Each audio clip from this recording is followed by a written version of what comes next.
যারা হিন্দু রাষ্ট্র বানানোর স্বপ্ন দেখেন তাদের স্বপ্ন কখনোই পূর্ণ হবে না। কেন বা আসল কারণ কি দেখুন এই ভিডিওতে। भारत जो है वो हिंदू राष्ट्र का सपना दिखा रहा है लोगों को कि जल्दी ही भारत एक हिंदू राष्ट्र घोषित हो सकता है और भगवा लहरा सकता है। देखिए हिंदू राष्ट्र का इनका जो सपना है वो इस देश में कभी पूरा नहीं हो सकता। बिल्कुल। क्योंकि देखिए अगर इस देश में किसी को खलिस्तान की मांग करते हुए आप देखते हो तो उससे हम देशद्रोही कहते हैं। क्यों खलिस्तानी देशद्रोही है।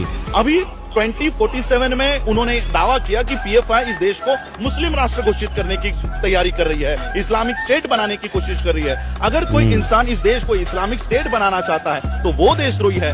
अगर कोई इंसान इस देश को खलिस्तान बनाना चाहता है तो वो भी देशद्रोही है। तो उसी तरह से इस देश को कोई हिंदू राष्ट्र बनाना चाहता है तो वो भी देशद्रोही है। और इसलिए हिंदू राष्ट्र ये इस देश के संविधान के खिलाफ है, इस देश के खिलाफ है। हर कोई इंसान जो हिंदू राष्ट्र का सपना देखता है वो देशद्रोही है। ভিডিওটি শেয়ার করতে ভুলবেন না।